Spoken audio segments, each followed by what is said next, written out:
আলেমদেরকে ধরতেছো, মুসল্লিদেরকে ধরে ধরে জেলে ঢুকাচ্ছ। সময় আসবে এমন ইন্দুরের গর্ত অপমানা ফেলবার জন্য।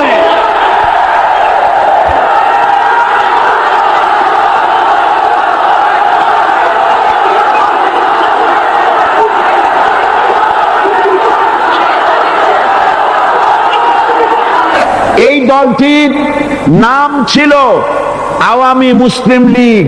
এই দলটির নাম ছিল কি? আওয়ামী মুসলিম লীগ।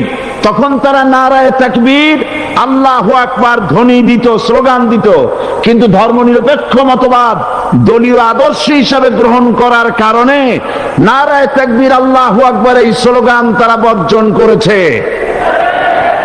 1972 সনে যখন তারা ক্ষমতায় এলেন, তখন সংবিধানের শিরোনামে মুসলিম প্রথা সিদ্ধ বিসমিল্লাহির রহমানির রহিম তারা পরিত্যাগ করেছিল।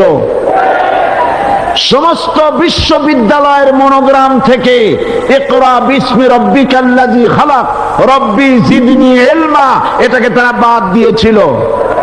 সলিমুল্লাহ মুসলিম হল এই নাম থেকে মুসলিম শব্দ বাদ দিয়েছিল। নজরুল ইসলাম কলেজের নাম থেকে ইসলাম শব্দ বাদ দিয়ে শুধু নজরুল কলেজ করেছিল। এগুলি অসত্য না সত্য? বর্তমান এই সরকার ধর্মনিরপেক্ষ হওয়ার কারণে ইসলাম এবং মুসলিম বিদ্বেষী তার অসংখ্য প্রমাণ এই জাতির কাছে রয়েছে। দেশের শ্রেষ্ঠ সন্তান হচ্ছে আলেম ওলামা পীর বুজুর্গ, বলেন সুবহানাল্লাহ। দেশের শ্রেষ্ঠ সন্তান পীর মাশায়েখ আলেম ওলামাদের বিরুদ্ধে কোন জায়গায় কোন দুর্ঘটনা ঘটলেই তাদেরকেই দায়ী করা হয়। হরকুতুল জিহাদ, লাদেন বাহিনী, তালেবান নাম করে আলেমদেরকে গ্রেফতার করে এই সরকার পুলিশ দিয়ে নির্যাতন করেছে সরকার। দুশ্মনের শক্তিটা খুব বড়ই দেখা যায়, মনে হয় যেন অনেক বড় কি জানি কি। আল্লাহ পাক বলছেন ইন্না কাইদাশ শায়তানে কানা দাঈফা। শয়তানের চক্রান্ত যতই তুমি মনে করো অনেক ষড়যন্ত্রের জাল বিস্তার হয়ে আছে, আল্লাহ কয় কিছুই না, দাঈফা অত্যন্ত দুর্বল। আগুনের ভিতর থেকে আওয়াজ বেরিয়ে এলো, নমরুদ আমার ভিতরে দাহ্য শক্তি, জ্বালানো শক্তি আছে কি নাই যদি প্রমাণ করতে চাও, টেস্ট করতে চাও, তুই নিজে আয়, তোরে সুদ্ধা তাম দুনিয়া জ্বালাই দিতে পারি, ইব্রাহিমের এক গাছা পশম জ্বালাইতে পারি না। বিশ্বকবি আল্লামা ইকবাল কি সুন্দর করে বলেছেন, আজ ভি হোক जो इब्राहिम का ईमान पैदा आग कर सकती है एक अंदाजे गुलिस्तां पैदा।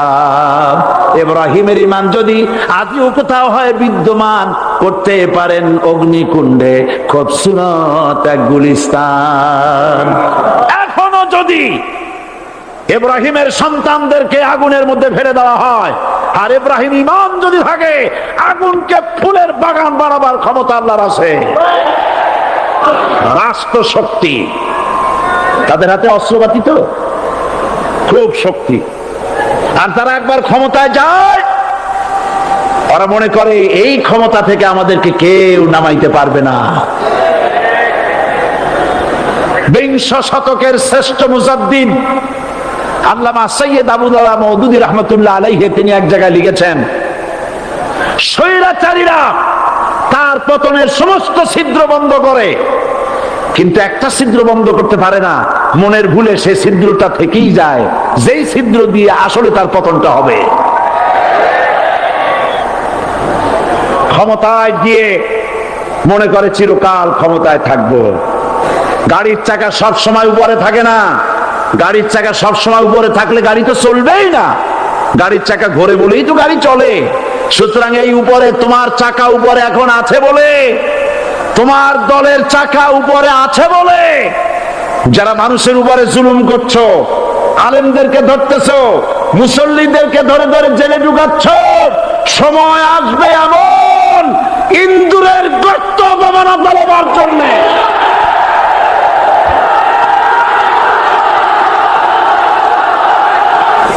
সমস্ত ইটেরা যদি ধর্মঘট করত, আমরা কেউ মাটির তলায় যাব না, কেউ আমরা আগুনে পুড়ে ঝামা হব না, পিক হব না, কেউ আমরা টুকরা টুকরা হব না, সবাই থাকবো উপরে উপরে, তাহলে কি দালান হইতো নাকি? এই বিল্ডিং নির্মাণ করতে গিয়া ইটের যে স্যাক্রিফাইস, হাজার হাজার ইটকে পিক হতে হয়েছে, পুড়ে যেতে হয়েছে, খোয়া হতে হয়েছে, ভেঙে টুকরা টুকরা হয়ে 50 ফিট মাটির নিচে যেতে হয়েছে, তারপরে ইমারত গঠন হয়েছে, সুন্দর দালান তৈরি হয়েছে।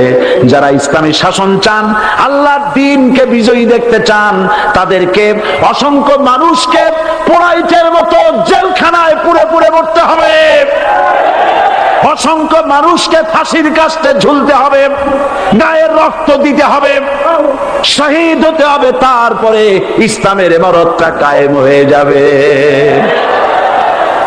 শায়ের কবি কি সুন্দর করে বলছেন, কবি সুন্দর করে বলছেন, ये शहादत गाहे उल्फत में कदम रखना, ये शहादत गाहे उल्फत में कदम रखना, लोग समझते हैं आसा है मुसलमान होना। মানুষেরা মনে করে মুসলমান হওয়া খুব সহজ জিনিস। না, মুসলমান হওয়ার অর্থ হলো শাহাদাতের ঈদগাহে শামিল হয়ে যাওয়া।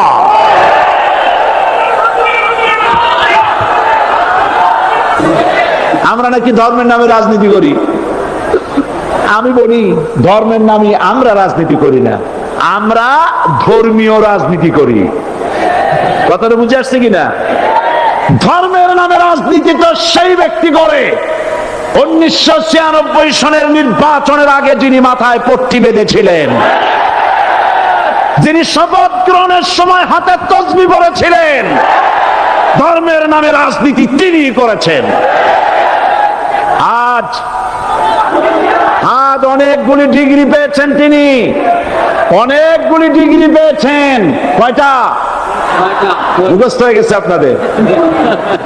শকুনেরা, শকুন যদি গরুর গোশত কিনে খাওয়া লাগতো, 80 টাকা কেজি দরে শকুনে এত গোশত কিনে খাইতে পারতো না। লেখাপড়া করে যদি ডিগ্রি নেওয়া লাগতো, এত ডিগ্রি কপালে জুটতো না। পয়সা দিয়া ম্যানেজ করা ডিগ্রি, কিন্তু 9টা নিলে কি হবে? আসল ডিগ্রিটা এখনো বাকি আছে। আসল ডিগ্রি কোনটা? নির্বাচনের আগে পট্টি বেঁধে তসবিহ নিয়ে গোটা জাতিকে যে সফলভাবে প্রতারণা করতে আপনি পেরেছিলেন মহা প্রতারক হিসেবে, সেই ডিগ্রি আগামী নির্বাচনের মোক্ষম সময় জনগণ আপনার গলায় পরায় দেবে। কোরআন নিয়ে বাঁচতে চাই, এই কোরআন নিয়ে মরতে চাই, এই কোরআন থেকে আমাদেরকে বিচ্ছিন্ন করতে চায় কাফের, বেঈমান, মুশরিকেরা।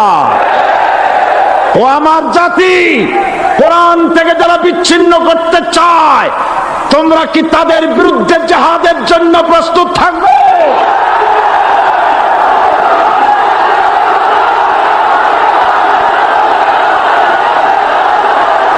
আজ আমাকে কথা বলতেই হবে ইনশাআল্লাহ, কারণ আগামীতে আবার আপনাদের সাথে দেখা হবে কিনা আমি জানি না। কথা বলতেই হবে। কেউ দাঁড়িয়ে থাকবেন না। আমি দেখতে পাচ্ছি বাংলাদেশের ভাগ্য আকাশে উত্তর গগনে কালো মেঘ জমা হয়েছে, ঝড়ের পূর্বাভাস লক্ষ্য করছি। যদি মোকাবেলা করতে না পারেন সক্ষম ভাবে, এমন অন্ধকার গাঢ় কালো অমাবস্যার রাত আসতে পারে যার সুবে সাদেক হওয়া অসম্ভব।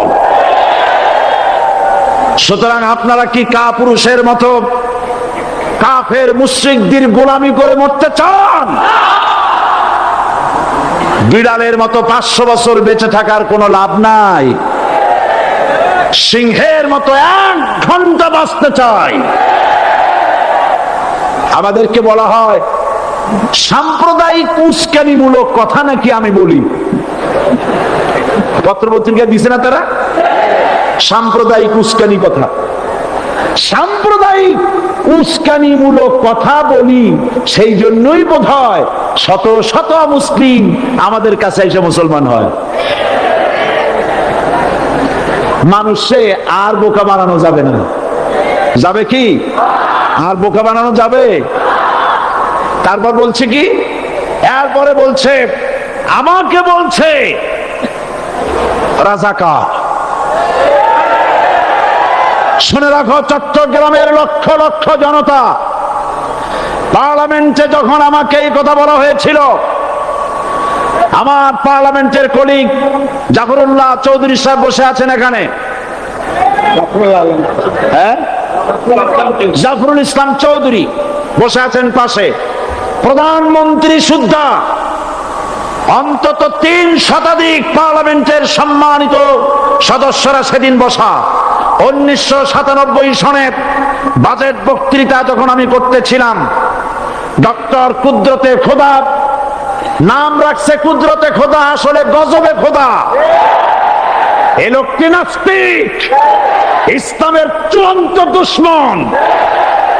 তার প্রণীত শিক্ষা ব্যবস্থার যখন সমালোচনা করছিলাম, ট্রেজারি বেঞ্চ থেকে আমাকে বলা হলো রাজাকার। আমি আমার সমস্ত শক্তি একত্রিত করে বলেছিলাম, শুধুমাত্র হিন্দুস্তানের রাজাকারেরাই আমাকে রাজাকার বলতে পারে। আমি বলেছিলাম 1973 সন পর্যন্ত আমি বাংলাদেশের কোন রাজনৈতিক দলের নেতা এবং কর্মী ছিলাম না। আমি রাজাকার নই। আমাকে রাজাকার বলে যদি তাকেও প্রমাণ করতে না পারে, 10 কোটি টাকার মানহানি মামলা দায়ের করব।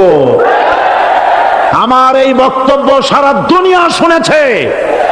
পার্লামেন্টে আমার এই বক্তব্য রেকর্ড হয়ে আছে। সেদিন 3 শতাধিক পার্লামেন্ট মেম্বারের কেউ আমার চ্যালেঞ্জ গ্রহণ করেন নাই।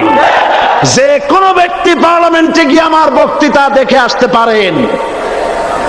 এরপরে 1997 সনের 7 অক্টোবর দৈনিক জনকণ্ঠ পত্রিকা যখন আমার বিরুদ্ধে লিখলো, সেই পত্রিকায় সাইদির ওপেন চ্যালেঞ্জ 8ম পাতা, 1997 7 অক্টোবর, এত বড় 2 কলমে হেডিং।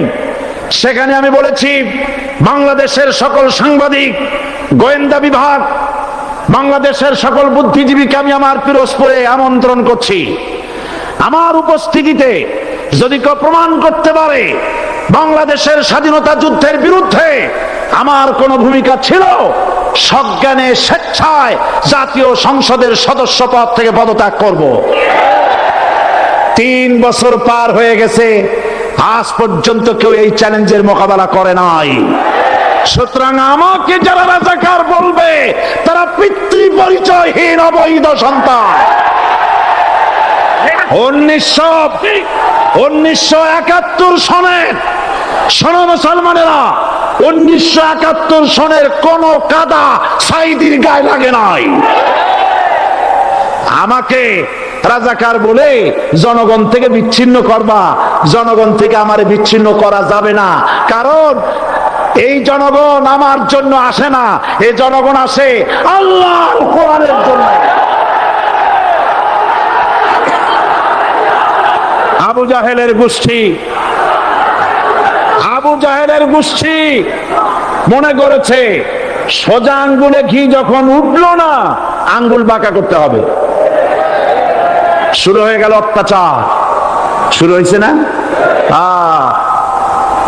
হযরত সুমাইয়া রাদিয়াল্লাহু তাআলা আনহা কি নির্মম ভাবে, নিষ্ঠুর ভাবে তাকে শহীদ করা হলো। খাব্বাব, হুবাইব, হযরত খাব্বাব রাদিয়াল্লাহু তাআলা আনহুকে দেখে হযরত ওমর একদিন বলছিলেন, খাব্বাব, তোমার পিঠে এত গর্ত কেন? এত গর্তওয়ালা পিঠ আর এত চিকুন কোমর আমি তো জীবনেও দেখিনি। হযরত খাব্বাব বলেছেন, ওমর জানো না, ইসলাম কবুল করার অপরাধে, কালেমা পড়ার অপরাধে কাফির বেঈমানেরা আমাকে মারধর করেছে, যখন আমি তাদের মারে কালেমা ছাড়ি নাই, তখন আগুন জ্বালায়া আগুনের আংটার উপরে, আংটা আগুনের উপরে আমাকে চিৎ করে শোয়ায়া, আমি যেন নড়াচড়া করতে না পারি সেজন্য আমার বুকের উপরে পাথর চাপা দিয়ে রেখেছে। আগুনে গোশত পুড়ে পুড়ে আগুন ভিতরে ঢুকেছে, গায়ের রক্ত আর চর্বি গলে গলে পড়ে আগুনগুলো নিভেছে। ওই পিঠে যে গর্ত হয়েছে আজও পর্যন্ত সেই গর্ত মিটে যায় নাই। হযরত খাব্বাব রাদিয়াল্লাহু তাআলা আনহু বলছেন, বুখারী শরীফে হাদিসে ভাবে এসেছে, ওয়ান খাব্বাব বিনুল আরিত রাদিয়াল্লাহু তাআলা আনহু আন্নাহু ক্বাল শাকাউনা ইলা রাসূলিল্লাহি সাল্লাল্লাহু আলাইহি ওয়াসাল্লাম ওয়া হুয়া মুতাওয়াসসাদুন বুরদাতুন লাহু ফি জিল্লিল কাবা। আমি গেলাম রাসূলুল্লাহর কাছে, যে দেখি হুজুর বাইতুল্লাহ শরীফের ছায়ায় আরাম ফরমাচ্ছেন। আমি কাছে গিয়ে বললাম, আলা তাস্তানসিরু লানা আলা তাদউ লানা ইয়া রাসূলুল্লাহ, হে রাসূল আপনি কি আমাদের জন্য দোয়া করবেন না? আপনি কি আমাদের জন্য আল্লাহর কাছে সাহায্য প্রার্থনা করবেন না? মার খেয়ে খেয়ে তো শেষ হয়ে গেল। শুনতেছেন আপনারা? আল্লাহর নবী উঠে বসলেন, বললেন, খাব্বাব শোনো, তোমাদের আগে যারা এই পৃথিবীতে এসেছিলেন দ্বীনের দাওয়াত দেওয়ার জন্য, সমকালীন রাষ্ট্র শক্তি তাদেরকে ধরতো, ফায়ুখাজুর রাজুলু ফায়ুহফারু লাহু ফিল আরদ, তার জন্য তারে ধরে নিয়ে মাটির মধ্যে গর্ত করত, ফায়ুজআলু ফিহা, এরপরে সেই গর্তের ভিতরে তাকে কোমর পর্যন্ত গেড়ে দিত। সুম্মা ইউতা বিল মানশার, এরপরে করাত আনা হতো, ফায়ুদাউ আলা রাসিহি, এরপরে করাতটা মাথার উপরে রাখা হতো, ফায়ুজআলু নিসফাইন, এরপরে করাত দিয়া চিরে চিরে জীবিত মানুষটাকে দ্বিখণ্ডিত করে ফেলে দিত।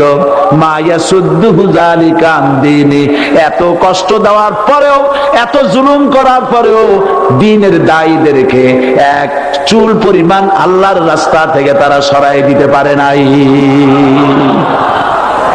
ওয়াল্লাহি, ও খাব্বাব, আমি আমার আল্লাহর নামে কসম করি।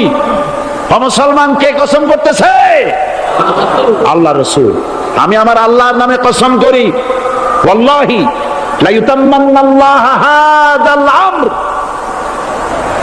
হাত্তা ইয়াসির রাকিবু মিন সানা ইলা হাযরামাউত।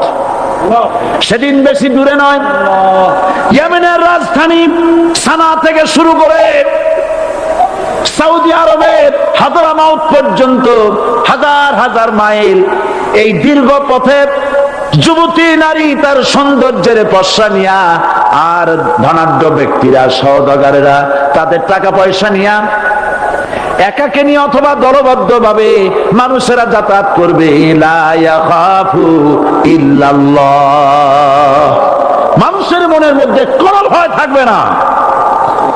এমন একটা সময় আসবে, সকলকেই মনে রাখতে হবে, কাফের, মুশরিক, মুনাফিকদের অধীনে গোলামীর জিন্দেগীর চাইতে ঈমান হেফাজত এবং স্বাধীনতা রক্ষার জিহাদে শরীক হয়ে শাহাদাতের মৃত্যু হাজার গুণে শ্রেয়।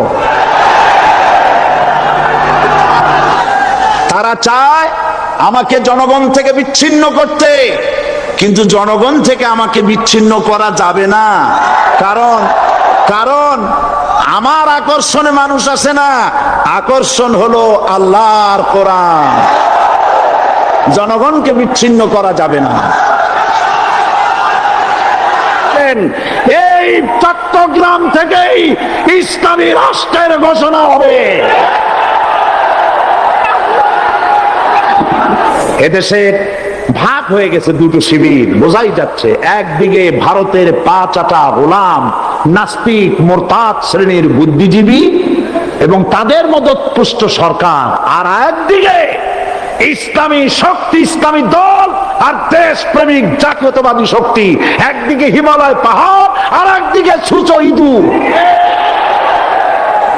আল্লাহ বিজয় দেবে মুসলমানদের।